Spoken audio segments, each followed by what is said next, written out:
Terima kasih Anda masih bersama iTalk. Kita masih bersama dengan Kartika Jumadi, seorang aktivis atau pegiat sosial media, dan Chandra Tirta Wijaya, Bendahara DPP Partai Amanat Nasional yang dulu juga pernah satu organisasi dengan Sandi Uno di HIPMI, pernah juga bersaing menjadi Ketua Umum HIPMI, Chandra yang kalah, dan sekarang ini dalam posisi sepertinya sangat mendukung sekali Sandi menjadi Gubernur DKI Jakarta.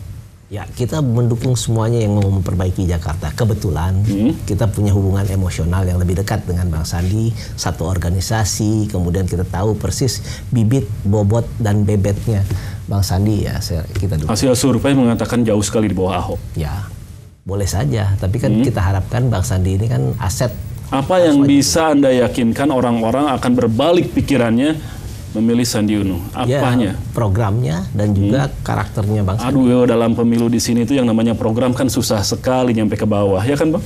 Iya. Program itu kan susah sekali nyampenya gitu loh, kecuali kalau karakter. Netes ke bawah. Nah, iya. Kalau hujan netes ke juga, bawah. semua juga pasti jual program dong. Iya. Ya, programnya ada yang simpel, tadi Mbak Di bilang, ada yang complicated juga ada. Tergantung siapa yang dihadapi. Tapi ketika baru harus berhadapan dengan Ahok yang sangat ceplas-ceplos, frontal, dan dikenal oleh banyak orang, beberapa juga menilai kerjanya efektif.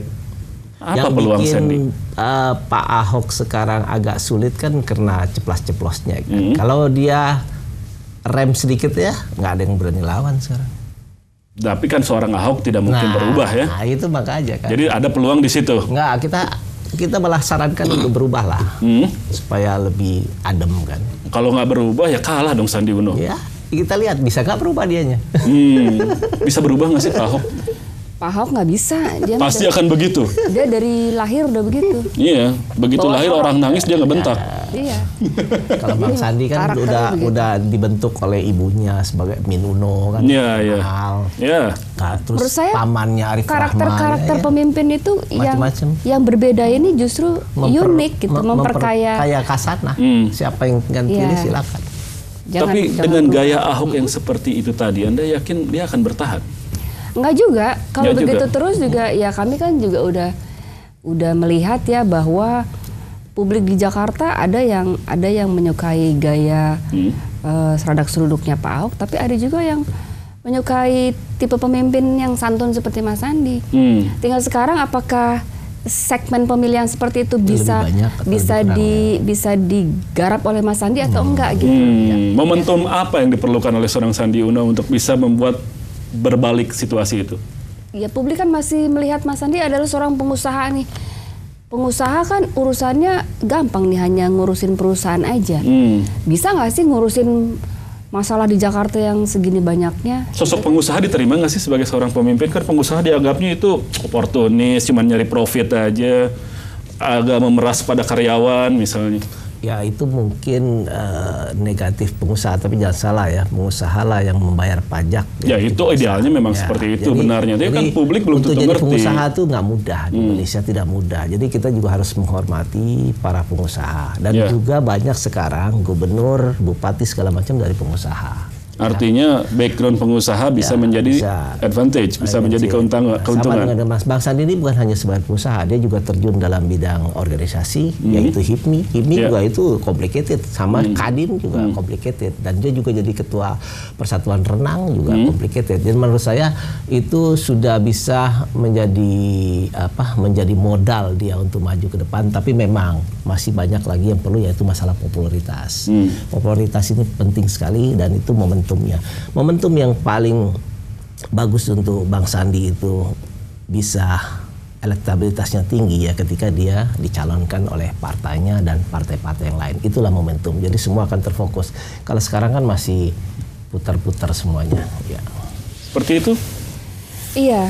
Jadi Mas Sandi ini karena punya banyak kelebihan ya. Dari sisi appearance dan performance-nya kan jauh lebih baik ya daripada pesaing yang lainnya gitu ya. Jadi mungkin jauh lebih mudah untuk meningkatkan popularitas dan elektabilitasnya. Jauh lebih mudah? Jauh lebih mudah dibanding calon-calon. Kalau Anda yang jadi konsultan sosmednya, Anda akan melakukan apa? Mudah sekali kata beliau.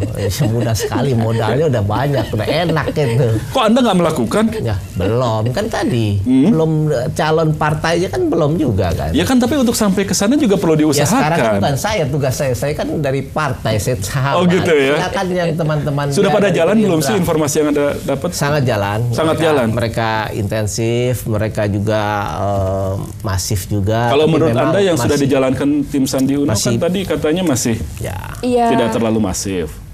Menurut saya sih iya ya, karena saya hampir setiap hari tuh masuk di berbagai kanal sosial media itu memang belum terlalu banyak Cloud-nya masih berapa? informasinya.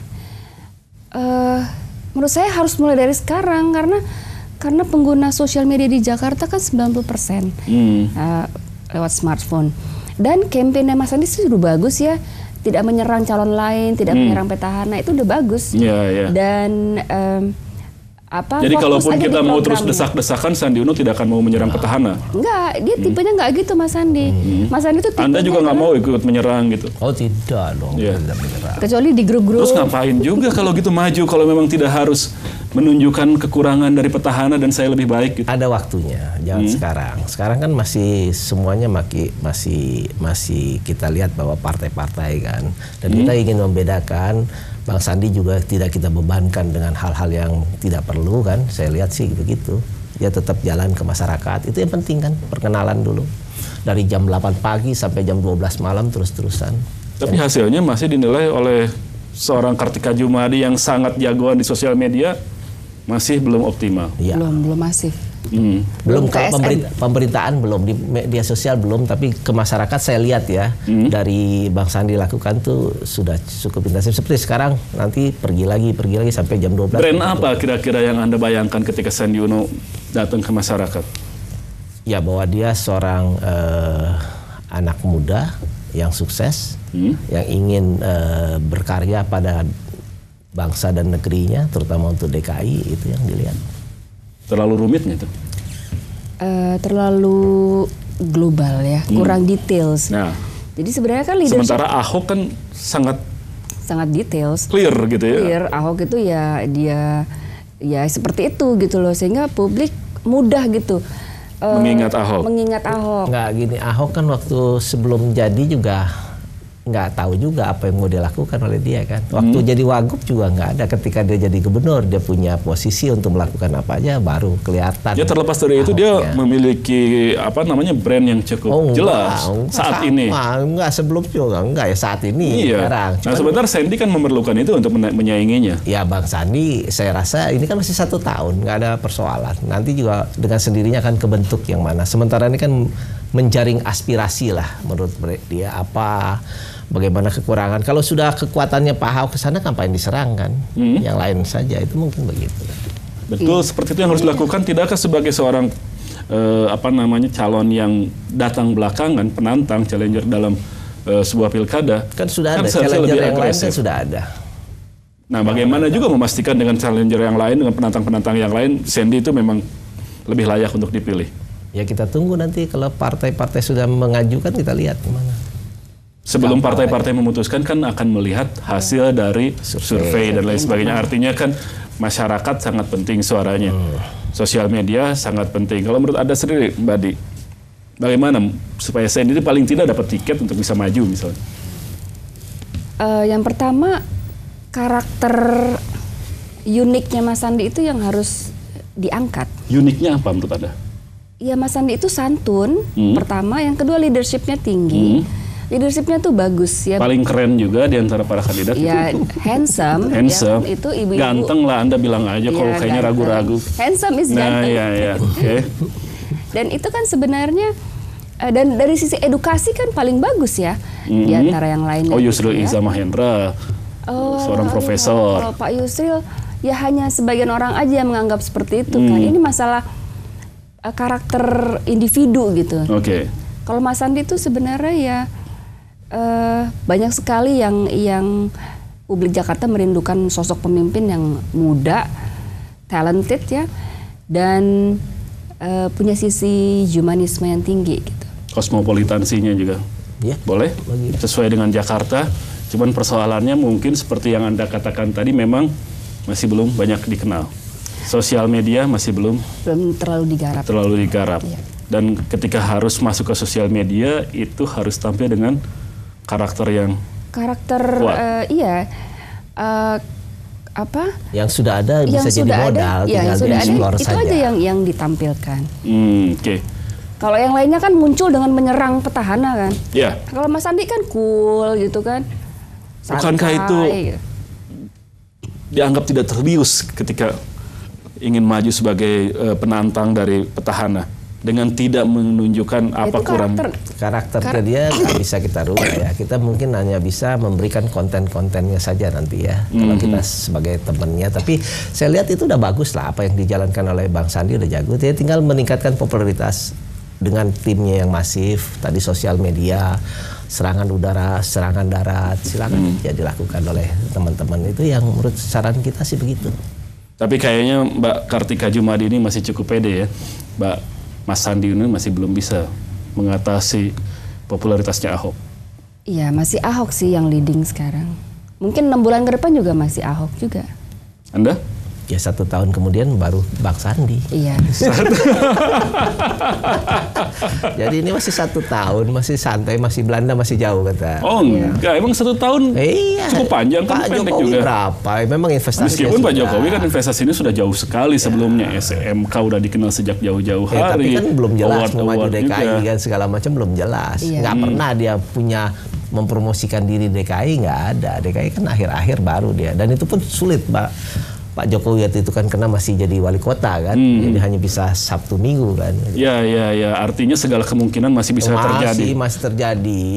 Saat ini seorang Kartika Djumadi masih meyakini Ahok yang masih populer dan masih besar peluangnya untuk terpilih kembali, sementara Anda menilai Sandi Uno kuda hitam yang patut diperhitungkan. Iya, harus diperhitungkan. Oke, kita akan lihat seperti apa Sandi Uno dalam beberapa waktu ke depan. Apakah bisa meningkatkan elektabilitasnya?